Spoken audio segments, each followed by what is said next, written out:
Calidad y excelencia desde el campo a la mesa. Grupo Olio nos une ir más allá.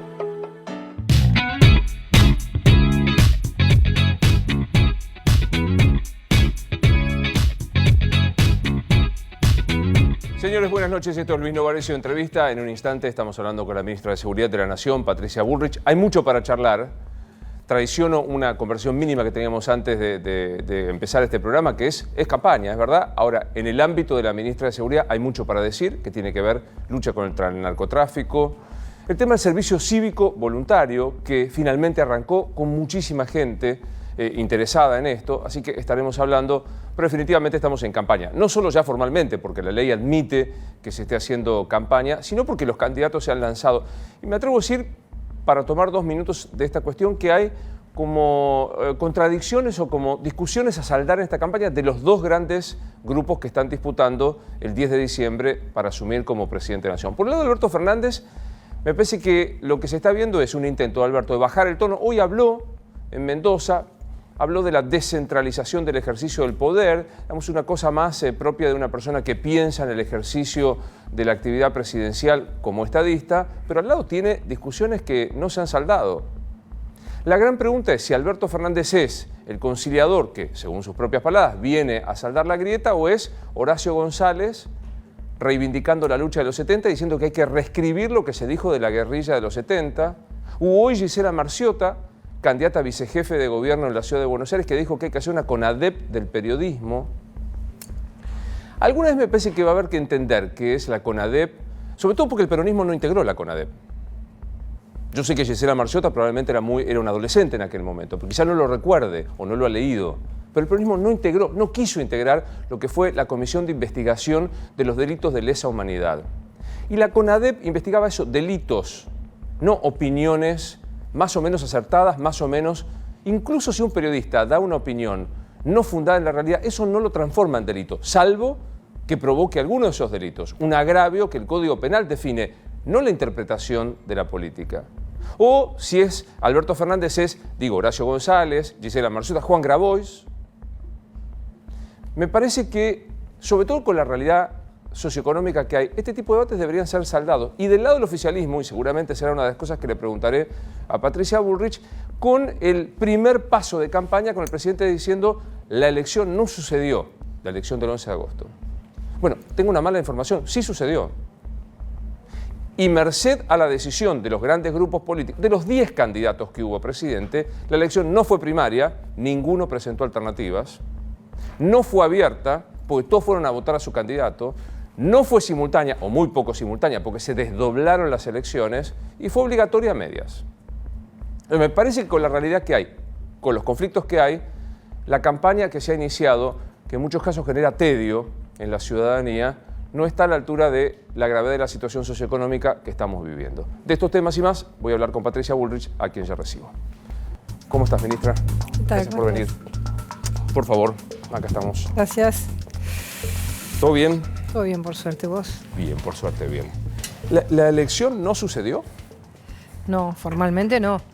Lo que hubo fue una primaria que debería tener como objetivo la selección de candidatos en cada uno de los partidos, y al ser simultánea y obligatoria, cosa que en general no sucede, no es obligatoria, simultánea sí en algunos lugares, como por ejemplo en Uruguay, donde sí hubo competencia, es como una forma tendría que ser una forma de mejorar los sistemas viejos de afiliados que votaban a los candidatos y que siempre ganaban los aparatos. Acá terminamos de ese sistema a un sistema en el que termina pareciéndose a una elección, pero no lo es. Es decir, es como un símil elección, en el sentido de que todos votan, que algunos hasta creen que ya se eligieron los diputados, los senadores, hay una enorme confusión, pero objetivamente la elección es el 27 de octubre. Te lo pregunto no solo como ministra, sino como exdiputada y como politóloga. ¿Tiene sentido seguir con estas pasos o es la última vez que votamos así? Yo creo que hoy en día los partidos políticos se arman, se desarman, hay más coaliciones que partidos. esto está pasando en todo el mundo. Hace 4 años en España que han tenido 4 elecciones, no pueden formar gobierno en sistemas parlamentarios que estaban pensados para 2 partidos. Hoy tienen 5 o 10 partidos con los autonómicos y no pueden formar gobierno. Es decir que digamos, el hecho de que los partidos hoy se partan cada vez más hace que los sistemas que estaban pensados de una manera no puedan funcionar. En nuestro sistema, la selección de candidatos hoy no es dentro de partidos. Entonces, evidentemente, las primarias, tal cual estaban concebidas, que era hacer democrática la selección, que todos pudieran ser candidatos, ninguno se presenta. Una medida alternativa a esto es que solo se vote en aquellos partidos donde efectivamente hay competencia. Pero y digo, no hay en que todos. modificarla, las paso Tal cual está, hay que modificarla. Por ejemplo, en Uruguay compitieron y bueno, seleccionaron candidatos. Acá ni uno compitió. Ninguno de los 10. Hubo solo 38 primarias que hubieran significado el 4% del gasto de lo que se invirtió en esta elección. Incluso la elección de fórmula completa, ¿no? En cambio la capital es distinta, te permite que el presidente después elija a la hora de pensar en coaliciones quién puede ser su compañero de fórmula, ¿no? Pero digo, ¿generó un vacío de poder el 11 de agosto al 10 de diciembre? ¿Hubo un momento de vacío de poder? Yo diría que lo que hubo fue, digamos, hay una situación en la que evidentemente la Argentina tiene una relación demasiado directa entre el fenómeno económico y quien conduce el país. Lo que han logrado muchos países en Europa, producto de que son parte de la Unión Europea, que tienen una moneda que es la que rige lo que pueden hacer y lo que no pueden hacer, ciertas pautas, hace que las economías estén de alguna manera divorciadas o más divorciadas de si hay o no hay gobierno. Es decir, en Italia o en España, por ejemplo, o en Portugal. Entonces, el problema nuestro es que tenemos absolutamente ligada la situación política a la realidad de nuestra economía. Entonces, frente a una situación política poco esperada, inclusive por lo que decían las encuestas, en la que había quizás más confianza respecto a lo que podía suceder en la economía con Juntos por el Cambio que con el Frente de Todos, por lo que fue el gobierno kirchnerista, por el recuerdo del anterior gobierno, se generó una situación de crisis, de inestabilidad que movió un 30% el dólar y nunca más retrocedió. Es decir, que eso es lo terrible de una debilidad tan fuerte en la ligazón entre la decisión política y la economía. Yo recién decía el tema de Alberto Fernández y demás. Primero, dijiste ayer en la radio, no te vas, del país gane quien gane. No, yo la verdad que me dolió mucho leer un artículo de ese tipo que diga, primero que yo le estoy pidiendo a alguien que me proteja. Es algo totalmente fuera de mi idea de cómo hacer las cosas. Segundo, que me voy del país. No me voy ni loca del país. Ya me tuve que ir cuando me tuve que exilar y no me iría nunca del país. Sinceramente, no está en mi idea irme. Creo que cuando uno compite políticamente, como estamos compitiendo nosotros, tiene que ser buen ganador y buen perdedor. Es decir, si gana... Es la opción, o ganás o perdés. Claro, si gana tiene que gobernar y si pierde tiene que ser capaz de construir lo que siempre es bueno en la democracia, ¿no? Que decía Gianfranco Pasquino, decía que es casi más importante en una democracia la oposición que el oficialismo, porque es la que pone de alguna manera la agenda, el nivel de divorcio que hay en la capacidad de cooperación o no con el gobierno. Entonces, me toque formar parte del futuro gobierno, que es lo que nosotros estamos peleando para eso, o me toca estar en la oposición, voy a estar acá. Yo digo, me parece que subyacía en ese artículo una suerte como de venganza, la historia del Ministerio de Venganza. ¿Te imaginás que el Ministerio de Venganza es una construcción intelectual o si gana el kirchnerismo puede existir?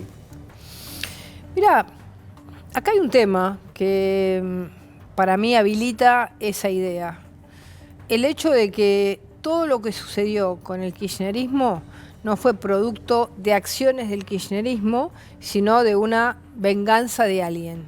Digamos, el kirchnerismo cree que Cristina está perseguida, que sus hijos están perseguidos, que De Vido está perseguido, quizás a De Vido fue el que primero le soltaron la mano y después se dieron cuenta que había sido un error, y que todo, digamos, que su gobierno está perseguido, que Lula está perseguido, es decir, que no hay delito, sino que hay persecución.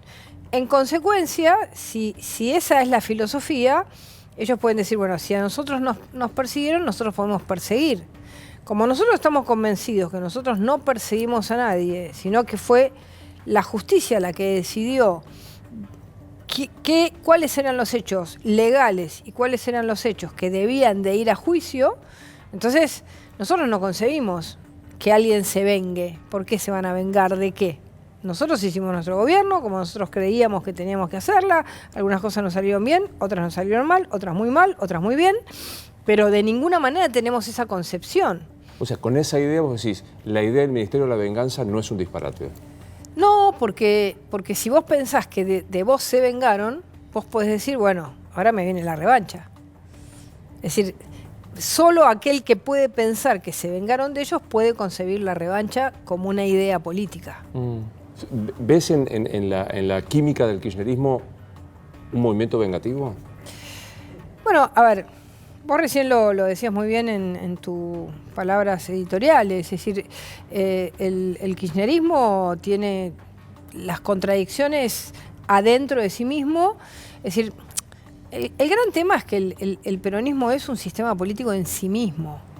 Y esas son las grandes dificultades de la Argentina, que cuando uno intenta hacer algo por fuera de ese sistema, todo se dificulta. Entonces, al ser el peronismo un sistema que contiene el oficialismo y a la vez la oposición, que tiene, digamos, izquierda-derecha, todos sus componentes adentro, ¿cuál es el elemento, digamos, condensador, el elemento que triunfe, el sentido del triunfo?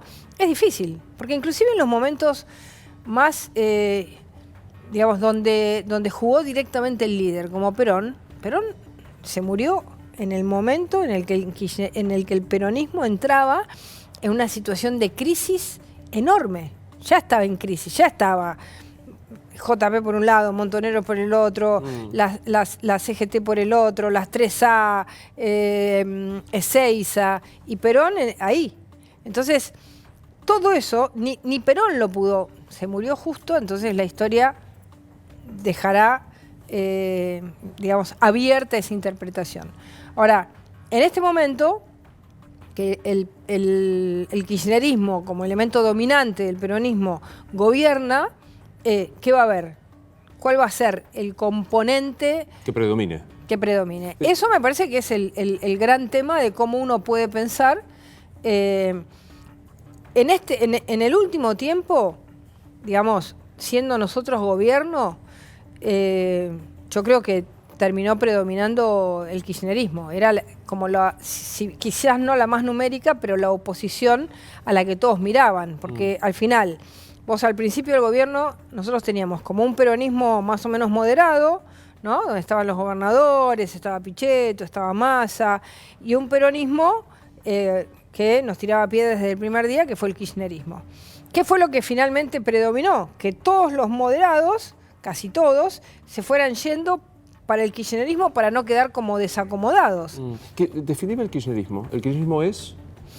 Yo creo que el problema del kirchnerismo es que tiene un nivel de fundamentalismo que hace que toda la política pase por el tamiz de la construcción de un enemigo externo siempre a sus propias decisiones. Laclau puro.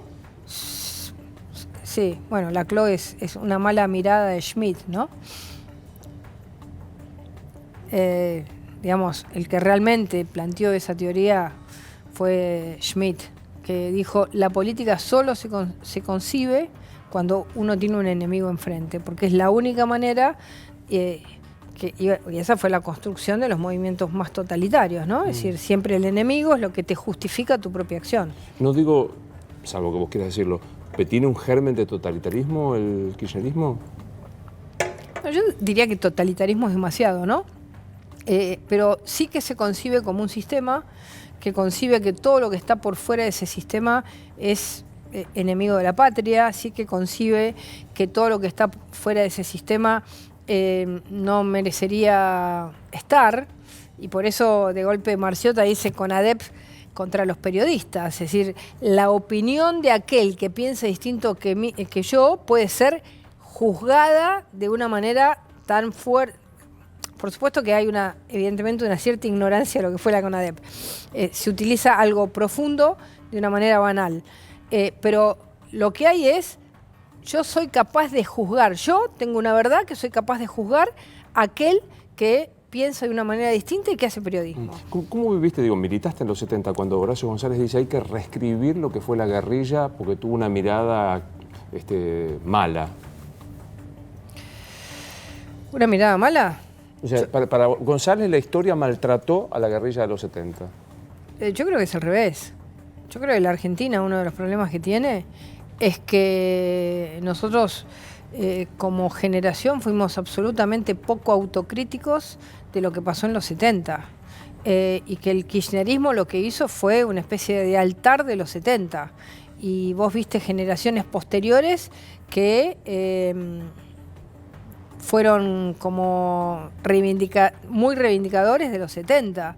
A mí me parece que es al revés, es decir, la historia trató muy bien a los 70. Si realmente esa generación hubiera tenido una mayor autocrítica de que no se puede utilizar la violencia como forma de hacer política, que no puedes anular al enemigo, que la democracia tiene valor, que vos no podés imponerle, abrirle el cerebro a otro y ponerle tus ideas. Es decir, que el otro, digamos, no lo concebís como un adversario en ninguna circunstancia, que cuando elegís diputados sos capaz de que tus diputados renuncien porque para vos la democracia no es un espacio importante de debate. Todas las cosas que pasaron en los 70 se discutieron poco, y yo creo que eso fue lo que hizo que el kirchnerismo reivindicase los 70 con poco beneficio de inventario, con poca discusión hacia el pasado, cosa que se discutió mejor en otros países.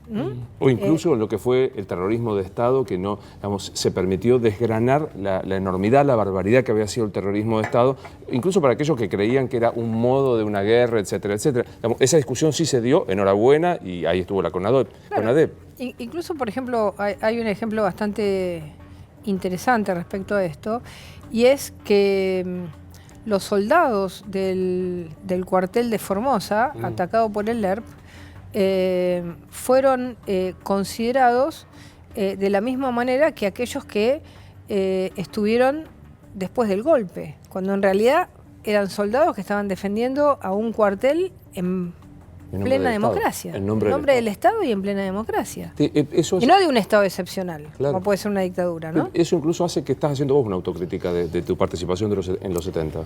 Pero es que es la única manera, digamos, si vos no haces una autocrítica de eso, no podés concebirte demócrata, porque la democracia es justamente la capacidad de entender, demócrata o republicano, que en la Argentina se usa más, es la capacidad de entender que la conciliación, el acuerdo, la capacidad de interpretar otras ideas conviven en un mismo territorio. Vos podés discutir la economía, pero hay un territorio de convivencia que es de todos. Y creo que eso es, por lo menos, lo que a mí me hizo valorar de una manera mucho más profunda el Estado de Derecho, la democracia, la forma de concebir, y lo que hoy creo que representamos en Juntos por el Cambio, ¿no? Quiero ir para adelante con esto, pero no resisto. ¿Ves una foto tuya de los 70 y qué ves? Bueno, yo creo que era un momento en el que nosotros, o por lo menos yo en ese momento, estaba como convencida que era el camino. Tenía una convicción ciega. Por eso cuando muchas veces veo a algunos jóvenes de la Cámpora con una convicción ciega de decir es esto o nada, me veo reflejada ahí.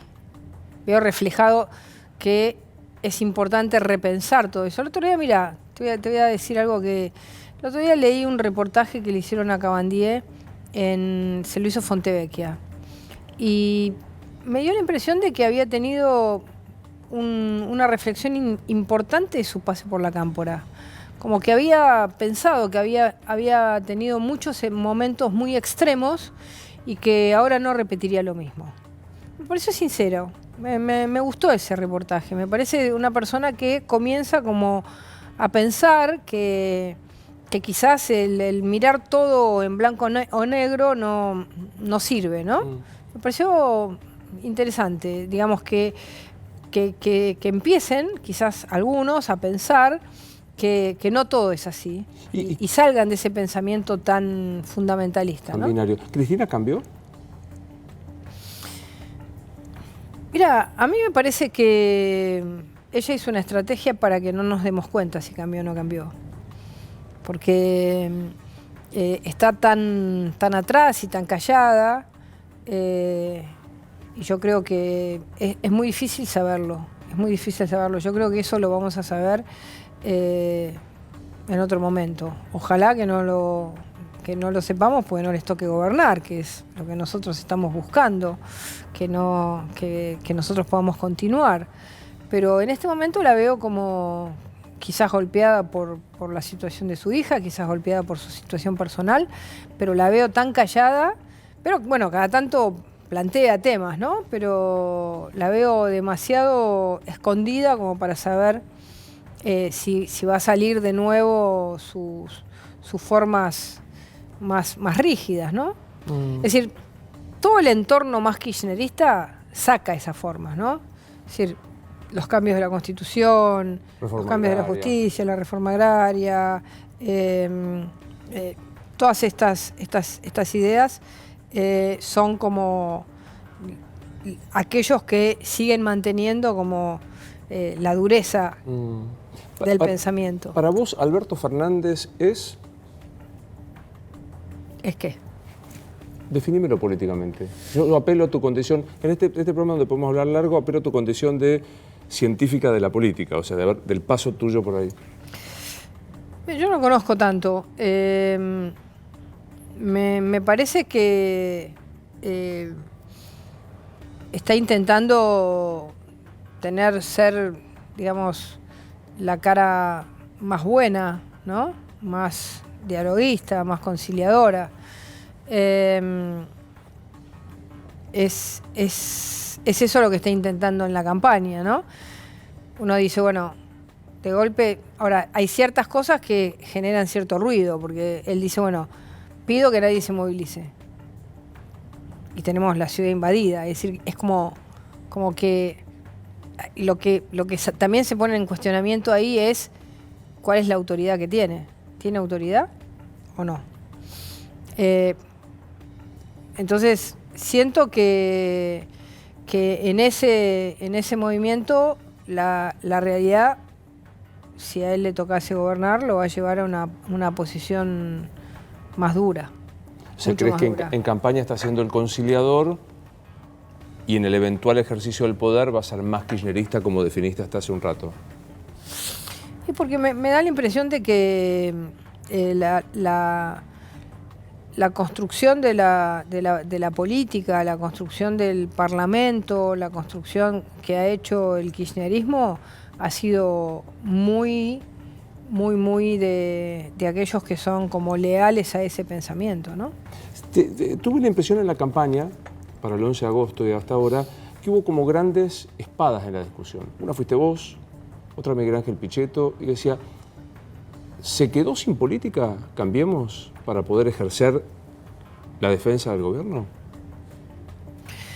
Yo creo que hay algunos que peleamos en todos los terrenos, somos todoterreno, y hay otros que quizás les cuesta más. Es un momento evidentemente complejo en el que tenemos que levantar el ánimo de nuestro votante, que tenemos que poder convencer que estamos al frente, que podemos decirle que tuvimos problemas pero que somos capaces de gobernar la Argentina porque tenemos un núcleo de ideas y de valores muy profundos y que, bueno, por ahí no todos están en condiciones de poder hacerlo. Algunos dicen, dentro del gobierno, en estos sectores de gobernación, se apuraron a hacer las valijas. ¿Hay algunos que se apuraron a hacer las valijas? Mirá, yo no veo eso hoy. No veo eso. Lo que uno piensa es que hay gente que tiene, digamos, más resistencia a una situación de una cantidad de puntos de diferencia muy importante en esas pasos respecto a una elección que tenemos que abordar dentro de un mes, y hay otros que tienen menos resistencia, que les cuesta más poder entender, que no entienden lo que pasó. Entonces, que no entienden en el sentido de que les cuesta pensar cómo Dar la vuelta y cómo transitar esta etapa, cómo transitar este mes. Y yo creo que hay que transitar este mes planteando claramente qué somos, qué es Juntos por el Cambio, independientemente de los problemas económicos que tenemos, qué somos. Porque en la Argentina nosotros representamos algo importante, representamos la libertad, representamos la democracia, representamos la república, representamos una manera distinta de concebir el Estado, representamos una manera diferente de pensar la sociedad, de cómo nos conectamos al mundo, de la libertad de expresión. Tenemos muchas cosas, de la transparencia, del uso de los recursos públicos, de no imponerle al otro. Hoy en día uno escucha muchísima gente de Cambiemos que te dice, hagamos cadena nacional para explicar. No, nosotros no somos eso. Nosotros tenemos otra idea y tenemos que defender nuestras ideas con fervor y con fuerza. Y bueno, en estos momentos, bueno, hay gente que le toma más tiempo reponerse de una situación en la que nosotros pensábamos salir mejor parados. Inclusive no nos equivocamos, o no miramos, o no sentimos, y tampoco lo percibieron todas las encuestadoras, ¿no? No, ninguna. No es que le vaya a echar la culpa a las encuestadoras, ¿no? Está claro, sí, pero me quedo pensando, digo, ahora quiero hablar un poco de la economía. ¿Hay alguno en Cambiemos que quiera hacer cadena nacional? No en Cambiemos, ¿viste? La gente te lo dice, es como cadena. el votante, más bien, ¿no? Suponete que te concede, después podemos discutir el tema de la libertad, la transparencia. ¿Alcanza con 50-60% de inflación, desocupación de 2 dígitos, jubilados que ganan 13.000 pesos? Digo, ¿no te parece que eso fue lo que provocó esa enorme diferencia de lo que yo sí creo que fue una elección? Sí, pero yo creo que eso tiene una explicación que va más al fondo. Yo creo que la Argentina es un territorio apropiado por un sistema de poder corrupto, mafioso, que ha concebido la Argentina sola para ser gobernada por ellos. Y que cuando viene otro a gobernar tiene que empezar a pedir permiso, correte un poquito, salí de acá. Y si uno mira hoy, fíjate cómo empiezan esos poderes a moverse, ¿no? ¿A qué te referís concretamente? Y bueno, el Pata Medina sale de nuevo a querer conquistar su sindicato rápido ahora. Viste, la barra de River sale y hace despelote de nuevo cuando los teníamos a todos. Es decir, es como que hay un montón de resortes de estos apropiadores de la Argentina que ya se sienten como liberados, ¿no? Como vos conciben que ya pasó la elección, entonces se sienten ya liberados. ¿Y Moyano cómo juega ahí? No, yo creo que Moyano está más alineado a la idea de no hagamos muchas olas ahora, me parece. Entonces, nosotros nos fue muy mal en la economía, pero no fue mal porque limpiar esta Argentina es una tarea de mucho tiempo y de mucho coraje y de mucha valentía y de mucho darle a las mafias y seguir dándole, y tocas muchos intereses que quieren volver, pero no solamente los que están en la superficie, los que manejan cada metro cuadrado de nuestro país. cada metro cuadrado de nuestro país tiene un dueño. Pero digo, el Pata Medina o la Barra River manejan la Capital a un toque, el sindicato de la construcción. Sí, pero andate, ahora en Córdoba, por ejemplo, hay tres sindicatos que están acusados de... Lo que pasa es que ahora no hay escucha, de lavado de activos, los encontraron con millones de dólares. El sindicato de recolectores, el sindicato de Luz y Fuerza, el otro es el de Hermes Juárez bueno, y esos son sindicatos. Pues sí, recordemos también que en la obra pública estaban todos muchos metidos. Todos cartelizados. Todos cartelizados. Pues sí, los sindicatos son como la expresión de la apropiación, como vos dijiste. Es una parte, pero las empresas en la Argentina se cartelizaron. Y si vos tomás otros grupos, digamos, las organizaciones sociales se convirtieron en intermediarios del dinero de la gente.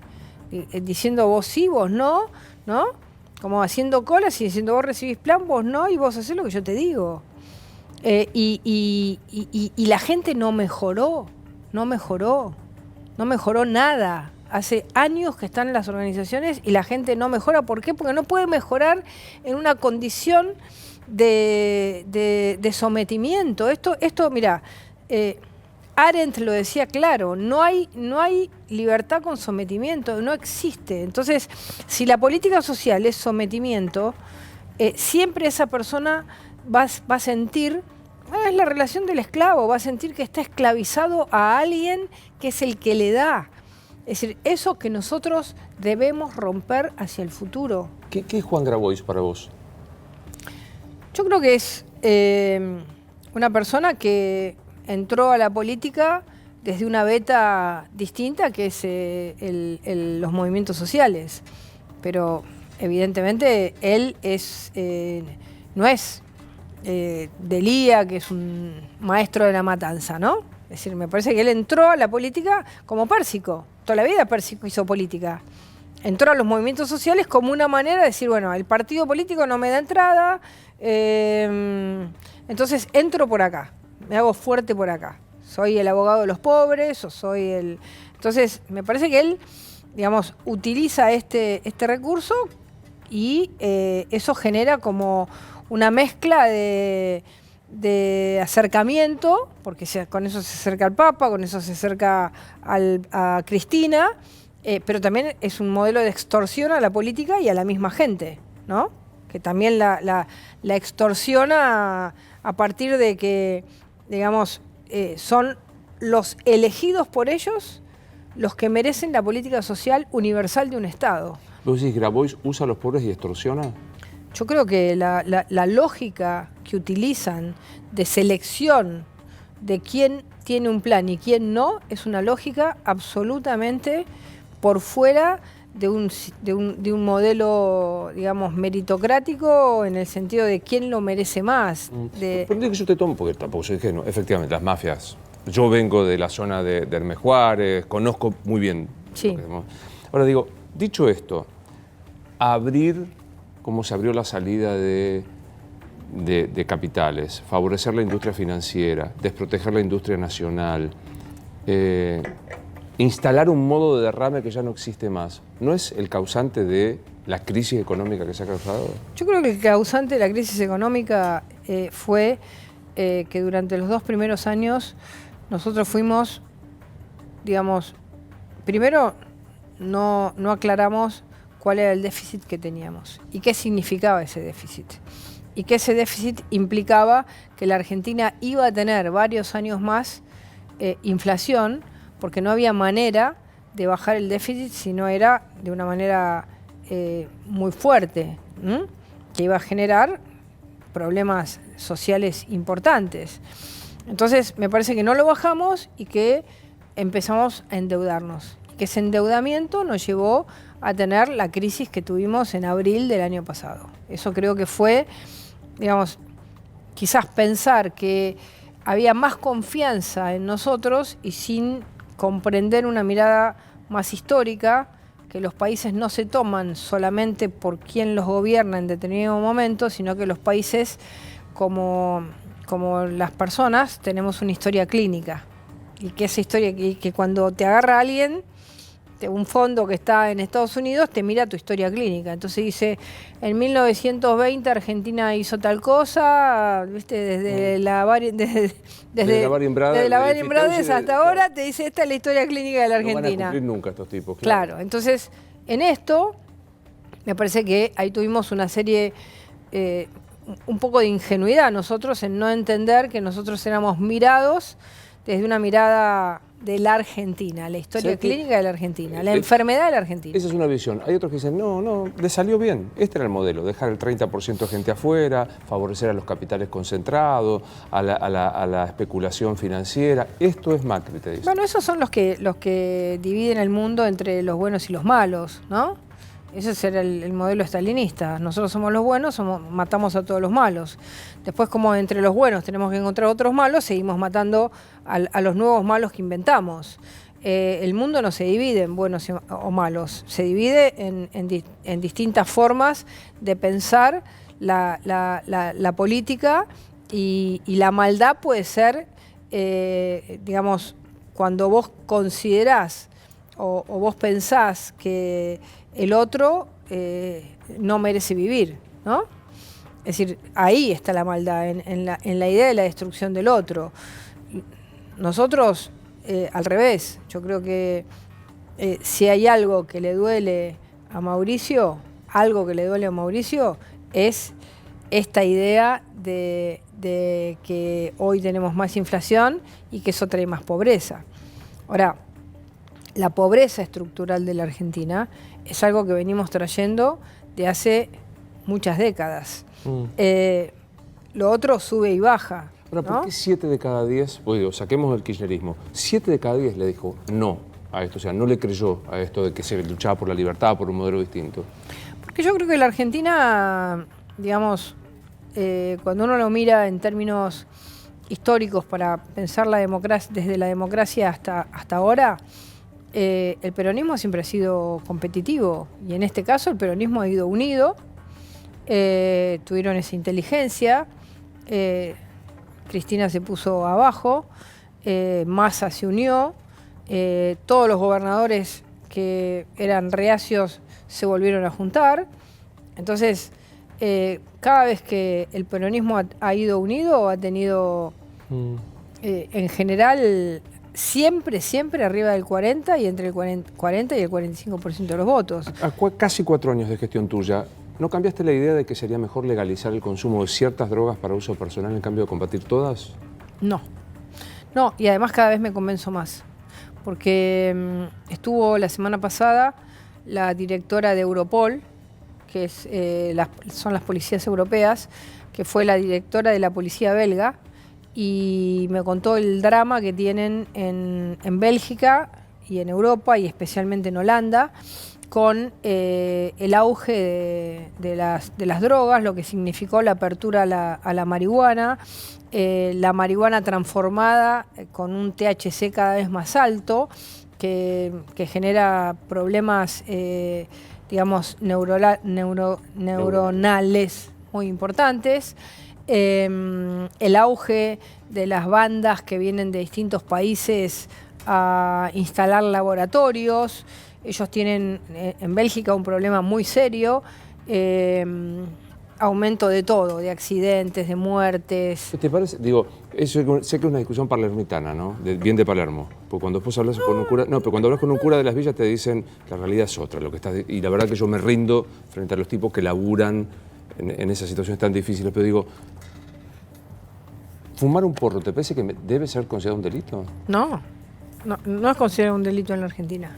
Técnicamente sí, no está despenalizado. Desde el cultivo hasta la comercialización es delito. Que los jueces después no apliquen en algunos lugares. No, el fallo Arriola lo que hizo fue despenalizar el consumo. Pero no aplican todos los jueces. O sea, en algunos casos, todos. No, el fallo de la Corte no tiene obligatoriedad en juez de primera instancia. Todos los jueces mandan archivo a las causas de manera directa. A ver, por supuesto que una cosa es fumar un porro. Otra cosa muy distinta es todo lo que hay alrededor de la comercialización de la marihuana. Vamos a tomar el ejemplo de Uruguay. Uruguay tiene dos mercados, el mercado legal y el mercado ilegal.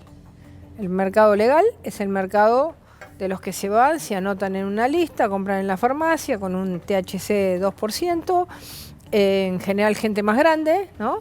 Recuerdo de la década del 60, de alguna manera. De nuestra edad un poco... Más o menos.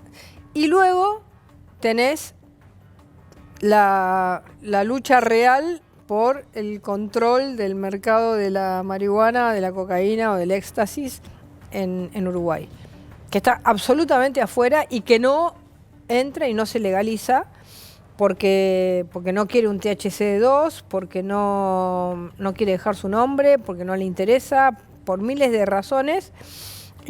Tiene como paralelizado. Hay que dejarlo un poquito más, ¿no? Para ver cómo funciona. Hay que dejarlo correr un poco más para ver cómo funciona. Si vos dijeras, esto pasa en todo el mundo, yo te diría, bueno, es una discusión. Podríamos tener una discusión, si pasa en todo el mundo. Pero hoy en día, por ejemplo, el otro tema es que, en definitiva, vos tendrías que hacer como una industria como son los laboratorios, porque en definitiva lo que tenés que hacer es controlar la calidad de lo que se hace. Sí, el otro día murió una chica en España. Sí, por una pastilla con cualquier que cosa. Tenía cualquier cosa. En Estados Unidos murieron 60.000. Te digo, más ilegal lo haces, menos controláis. Esto es casi de perogrullo, ¿no? Es casi de la historia humana. Ley seca. Sí, no. Bueno, pero la ley seca es al revés, porque la ley seca, algo legal lo ilegalizaron. Acá todavía nunca se legalizó. Y fíjate que en toda Europa, que es un continente bastante abierto en todo el sentido de los derechos, hay muy pocos países que lo han hecho, justamente por estas experiencias que han sido negativas en los países en que arrancaron.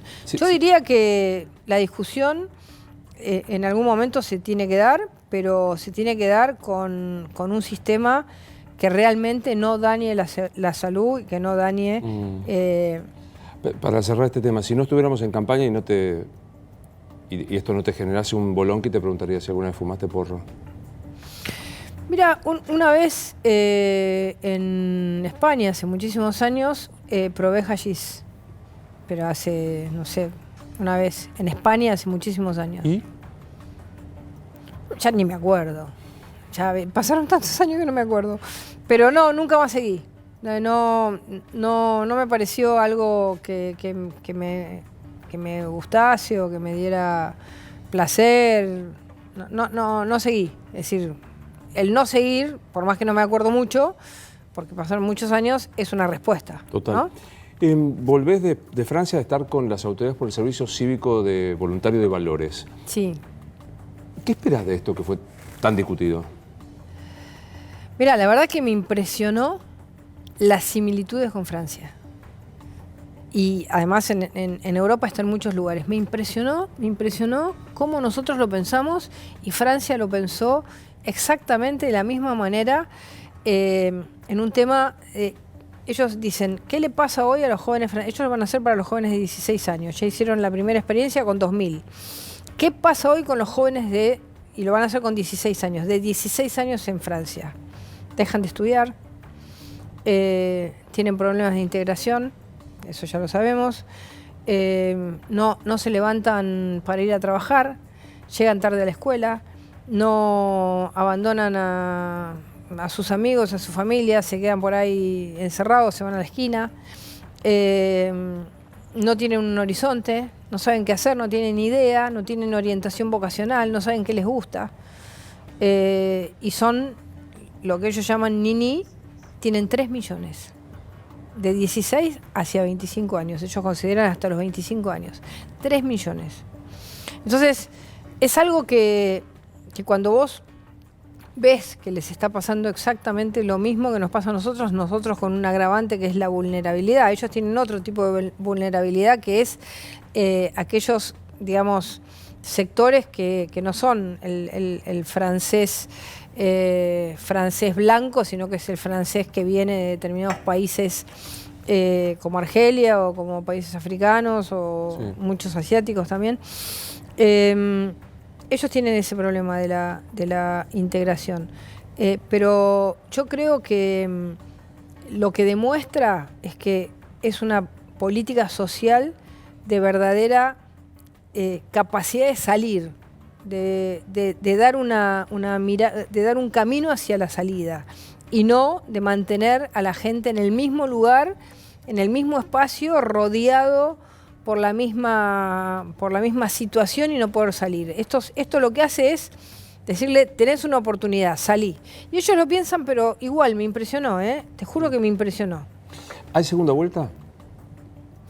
Nosotros vamos a hacer todo lo posible para que haya segunda vuelta. Yo no soy de las que piensa en un optimismo, digamos, porque sí, sino que tengo un optimismo racional. Creo que hay que construir las condiciones para que haya segunda vuelta. Y eso significa volver a generar la confianza en muchos argentinos, sobre todo de las clases medias argentinas, que nos dejaron de votar por la economía. Y creo que hay que poder mostrarles todo el camino de la historia argentina y decirles por qué nosotros, en este camino, en estos 3 años, no pudimos realizar ese sueño, pero que los valores que nosotros representamos son los que en definitiva son capaces de realizarlo. ¿Gana Macri? ¿Te gustaría seguir como ministra de Seguridad? Sí. No gana Macri, ¿qué haces de tu vida? Sería abuela, no sé, me dedicaría a mis nietos. ¿Dejás la política? No dejo la política, pero la verdad es que no estoy pensando en este momento qué hacer.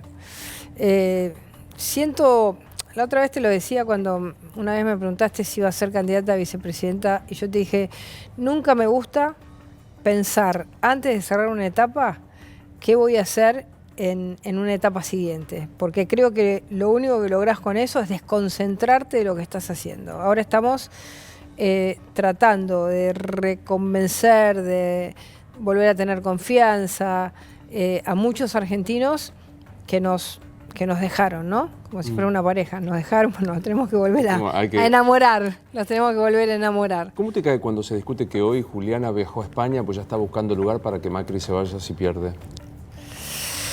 No, bueno, todos los días nosotros leemos muchas cosas que no son exactamente así.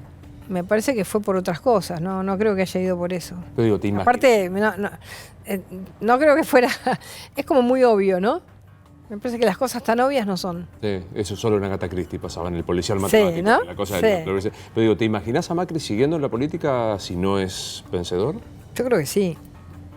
Digamos, yo creo que Mauricio es una persona que está convencida que la Argentina tiene que seguir un camino, o convencido él, que tenemos mucho que dar para un cambio de progreso de la Argentina, de cambiar la educación, como se hizo con las pruebas que se hicieron, de cambiar la seguridad, como se está llevando adelante, de cambiar las estructuras de la Argentina, de salir de esta Argentina trabada. Creo que él lo tiene muy adentro, y bueno, esta frustración de haber tenido esta situación, creo que lo va a llevar justamente a decir, yo no me voy a quedar con esto. O sea, ¿te lo imaginas presidente? Es como decir, bueno, a ver, me lo imagino, ¿no? Así como cuando era presidente de Boca, perdí un campeonato, perdí 2, pero el tercero no lo pierdo. No sé, digamos, esta idea de poder realizar el sueño que tenemos. Ojalá que lo podamos hacer ahora y para eso estamos peleando. ¿La opción lo ves presidente o líder de la oposición? Yo creo que no puedo hoy pensar en ese lugar porque sería como pensar antes de tiempo. No quiero pensar Esto no antes de anticiparte a tiempo. lo que... No me quiero anticipar, no. Está bien. Parece que voy a buscar un título. Busco un título. Que es la última. Salís de acá y está Cristina Fernández de Kirchner. ¿Qué le decís? Hola. ¿Y después? No, simplemente yo creo que lo cortés no quita lo valiente. Yo creo que entre los políticos argentinos, más allá de que podamos tener diferencias muy profundas, no me gusta eso de no saludar, de no encontrarte, me parece Claro. que es algo normal Eso no quiere decir que yo no tenga una idea respecto a lo que ella hizo en la Argentina y que me gustaría que no vuelva a ser gobierno. ¿Te gustan los autos? Poco. Poco. No entiendo, me los No confundo entendés. todos. No, porque era una pregunta, ¿le prestás tu auto? Bueno, ¿le prestás tu tarjeta de crédito, Cristina? Yo siento que no, pero siento que no porque me parece que, digamos, usar tanta plata de la gente para para vos no me gusta. A mí me gustan las personas austeras, las personas humildes, las personas que creen que el dinero de la gente hay que cuidarlo mucho. Me gusta esa gente. Gracias por venir. Gracias. Esto es Luis Novarecio Entrevista. Hasta la próxima.